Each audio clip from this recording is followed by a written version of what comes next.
भ्रष्टाचार बंद करो। शिक्षा के दलालों को जूते मारो सालों को। शिक्षा के दलालों को जूते मारो सालों को। मेडिकल यूनिवर्सिटी न्याय दो न्याय दो न्याय दो न्याय दो। हम अपना अधिकार मांगते नहीं किसी से भीख मांगते। हम अपना अधिकार मांगते नहीं किसी से भीख मांगते। परीक्षा हमारा अधिकार है। परीक्षा हमारा अधिकार है। अभी हम राजधानी भोपाल के शाहजहानी पार्क में मौजूद हैं और यहाँ पर नर्सिंग छात्रों द्वारा सर्द हवाओं के बीच ठंड में यहाँ पर तमाम मध्य प्रदेश से छात्र नर्सिंग छात्र पहुँचे और यहाँ पर उनकी खुद की एक मांगे हैं, उनसे बातचीत करने का प्रयास करेंगे। क्या नाम है आपका?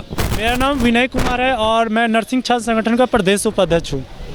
क्या मांगे हैं आपकी? आप इस ठंड भरे मौसम में तमाम प्रदेश से यहाँ पर छात्र छात्राएं आए हैं, आखिर क्या मांगे हैं आपकी? हमारी मांगे बीएससी नर्सिंग सत्र 20-21 की 4 वर्ष हो गए, 4 वर्ष से अभी तक उनकी परीक्षा नहीं करवाई गई है। हम लोगों की मांग है कि उनकी प्रथम वर्ष की जनरल प्रमोशन दिया जाए और द्वितीय वर्ष की जल्द से जल्द परीक्षा करवाई जाए और जो मानसिक उनकी प्रताड़ित हुई है उनको जुर्माना के रूप में हर एक छात्र को 2-2 लाख रुपया दिया जाए।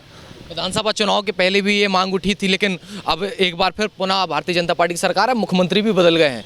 क्या कुछ कहना चाहेंगे? कितनी परेशानियों का सामना करना पड़ता है? परीक्षाएं होती हैं लेकिन रिजल्ट नहीं आते, नहीं तो परीक्षाएं नहीं होती हैं। बिल्कुल नहीं होती। जैसे में जीएनएम सत्र 1920 जो फरवरी 2023 में परीक्षा हुई थी, अभी तक उनके परिणाम घोषित नहीं हुए। उस वजह से बहुत सारे छात्रों की वैकेंसी छूट गई है, वो फॉर्म भर नहीं पाए हैं, उनकी एज ख़त्म होते जा रही है। ये सब की जिम्मेदार कौन होंगे? हमारी सरकार कुछ कर नहीं रही है। एज लिमिट कितनी होती है इसकी? Age limit 40। और इसके लिए तैयारी जो लोग करते हैं तो उसके लिए कोचिंग्स भी होती होंगी, काफ़ी पढ़ाई भी करनी होती होगी, आर्थिक स्थिति से भी लोगों को मजबूत होना होता होगा। कितने आप जैसे 4 सालों से आपने परीक्षाएं दी, उसका रिजल्ट नहीं आ रहा है, परीक्षाएं नहीं हो रही, तो कितना पैसा आपको लगता है खर्च हो जाता है आपका? हमारे प्रत्येक वर्ष लाखों में कॉलेज फीस भी है और रहने में भी लाखों खर्च हो जाते हैं। ना हम लोगों को 2 वर्षों से स्कॉलरशिप मिल पा रहा है, ना ही यूनिवर्सिटी परीक्षा करवा पा रही है। जी मैम, आप क्या कहना चाहेंगे? सर, मैं इंदौर से हूँ और मेरा भी यही कहना है कि हम सभी को हमारा हक मांगते हैं, हम लोग कोई भीख नहीं मांग रहे हैं। यहाँ पे हज़ारों स्टूडेंट ऐसे हैं जो बाहर से आकर यहाँ पे पढ़ाई कर रहे हैं, जो घर के पैसे से पढ़ाई कर रहे हैं, छात्रवृत्ति भी नहीं मिलती बराबर तरीके से और मानसिक प्रताड़ना भी होती है। हम लोगों की तो एग्ज़ाम होने के बाद रिज़ल्ट भी नहीं आए हैं, हम लोगों की तो पेपर भी नहीं हुए। ऐसे बहुत सारे बच्चे बहुत परेशान हो रहे, जिसकी तरफ शासन का कोई ध्यान नहीं गया है। इस बार जो मुख्यमंत्री हैं वो पूर्व में उच्च शिक्षा मंत्री भी रहे हैं मध्य प्रदेश के, तो काफ़ी उम्मीदें भी उनसे होंगी। क्या कहना चाहेंगे कि आगामी जो अब मुख्यमंत्री बने हैं वो परीक्षाएं करवाएं और जो पुराने रिजल्ट रुके हुए हैं उनके लिए क्या संदेश देना चाहेंगे आप? आदरणीय मुख्यमंत्री जी से ये निवेदन है कि आप खुद ही पहले मुख्यमंत्री रह चुके हैं और आपको खुद को इस बात का अनुभव होगा कि शिक्षा के लिए कितना प्रयास किया जाता है, कितनी तकलीफ़ों का सामना किया जाता है और बच्चे कहाँ से, खासकर लड़कियाँ जिनके ऊपर एक प्रेशर रहता है कि अपनी पढ़ाई पूरी करे, घर वापस लौटे और उनके समय रहते शादी कर दिया जाए। ठीक है, तो आदरणीय मंत्री जी से ये हमारा निवेदन है कि आप हमारी ओर ध्यान देवे। हम कुछ नहीं मांगते, सिर्फ हमसे हमारे अधिकार मांग रहे। हमारा रिजल्ट घोषित किया जाए, जिन बच्चों के एग्ज़ाम नहीं हुई है उन बच्चों के एग्ज़ाम ली जाए और जो एनरोलमेंट नंबर नहीं हुए अभी तक नहीं हुए हो चुके उनके, और जिनको छात्रवृत्ति नहीं मिली है, इन सब की तरफ प्रशासन का ध्यान दिया जाए। आज कहाँ से लोग पहुँचे हैं?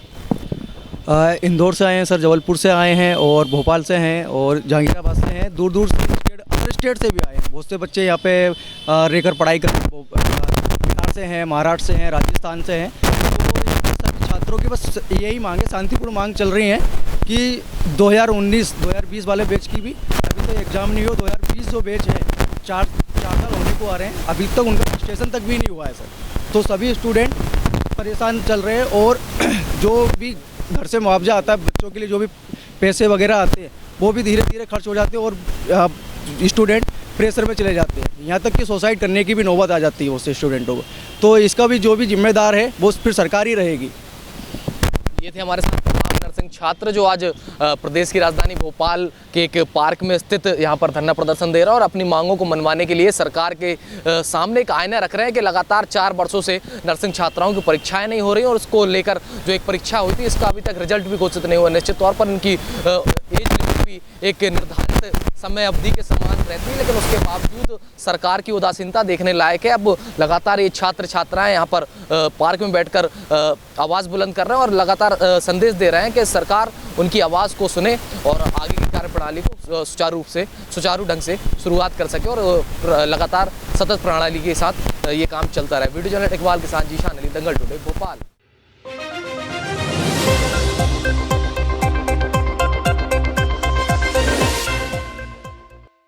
Rabindranath Tagore University Bhopal, only private university in MP to be NIRF ranked for 5 consecutive years. जहां है 600 से ज्यादा company tie-ups for placements, Atal Incubation Center for nurturing startups, Industry Academia collaboration for exposure of real industry world, 20 centers of excellence for research, साथ ही Global Festival विश्व रंग में शामिल होने का अवसर देता है।